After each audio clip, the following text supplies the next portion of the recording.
Magandang morning po sa atin lahat.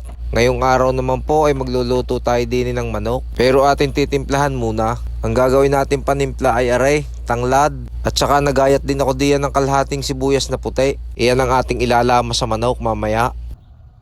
Ini nga sa pagtitimpla ng manok na ari ay ipinagtulong ko na si Mrs. Ako na ang maglalagay diyan ng mga pampalasa. Si Mrs. naman ang maglalagay diyan ng manok. Siya na rin ang aking paglalamasin diyan. Ari nga palang pagtitimpla naming aray ay first time naming gagawin. At saka yung pagpiprito ng garning may tanglad at saka yung may timpla na garni. Dahil pagka kami nagpiprito ay asin lang ang aking ginagamit, mas gusto ko yung gayon timplang simple laang. Ari nga lang ay testing at baka magugustuhan din ng aming anak. Kung bagay maiba naman sa panlasa, ang ganitong ginawa namin timpla ay paniguradong masarap kung iihaw. Gawa ng may timplang tanglad ay masarap iyong pagkapang-ihaw. Ari tatakpan muna natin at tayo magtitimpla din ng pambreading din bago natin ipiprito. Dini nga ay nagkasaw tayo ng 3 pirasong itlog at nilagyan natin ng kaunting magic sarap yan. Nilagyan din natin ng pamintang durog na durog. Gagamit din tayo diyan ng ganyan, breadcrumbs. At pati rin cornstarch gagamit din tayo. Maglalagay lang tayo diyan, tigi-tigisa ng plato, tubugan, ari ang harina, itlog at saka yung breadcrumbs. Ari nga palang manok natin ay nakalimutan kong lagyan ng paminta kaya lalagyan natin ng kaunti. At aray, umpisa na tayo. Una munang sasawsaw diyan sa itlog bago ilalagay din sa may cornstarch. Pagkatapos niyan, ibabalik mo uli sa itlog. Isasawsaw mo lang ng gayan ng ayos bago ilalagay mo naman din sa breadcrumbs. Gayan lang, isa-isa mo lang gagayanin hanggang sa matapos. At tingnan mo, gayan lang. At ari pa ang isa pa, una muna ay sa itlog isasawsaw. Pagkatapos isawsaw sa itlog, isasawsaw naman din sa cornstarch. Hahalu-haluin mo ng ayos para kumapit yung cornstarch bago ibabalik mo uli diyan sa may itlog na binate. Ihahalo-halo mo lang na ganyan sa itlog na binate para kumapit.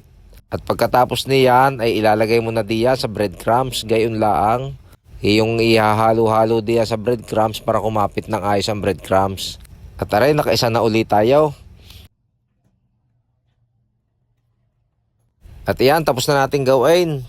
Tapos ang susunod natin gagawin ngayon ay tayo magpapainit naman ng mantika. Aring isang buting mantikang aray uubusin na natin at mas maganda pagka medyo nakalubog sa mantika. Ang ginawa ko nga pala diyan ay hindi pa masyadong mainit ay inilagay ko na yung manok nating ipiprito para hindi mabigla yung kanyang pagkakaluto. Dahil pagka yan inilagay nyo ng mainit ang mantika ay masusunog agad yung breadcrumbs. At aray ang gagawin natin, hihinaan natin ng pinakamahina ang apoy para hindi mabigla ang pagkakaluto. At makailang minuto nang nakasalang iyan ay ating babaligtarin naman. Basta lagi nyo babaligtarin kada kahit 3 minuto para ang pagkakaluto ay magiging pantay kagaya niyan.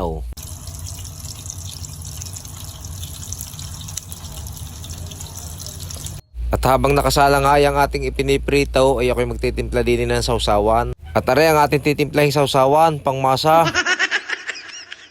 Tuyo, kalamansi, sili at saka sibuyas na Tagalog. Masarap din sana gravy kaya lang itinamad ng maggawa. At aray na ang ating pritong manok. Luto na ay pagkakaganda ng luto, pulang-pula Ay pagkakabango pa, gawa ng tanglad na napalagay. Sa mga gustong magluto ng garnay, pwede nyo rin subukan. Pero mas masarap kung iihawin nyo gawa ng may tanglad na timpla. Kaya lang ako ay hindi na at tinatamad naman ako magpabaga. Kaya ganito na lang ang ating ginawa, pinirito natin ng may breading. Ay masarap din naman. Ay siya pa arititimusan muna namin. Ay tingnan nyo, pagkakaganda ng pagkakaluto bago isasawsaw din sa ating sausawan sa tuyo, kalamansi, sili, sibuyas. Ay kasarap. Hanggang sa muli, thank you!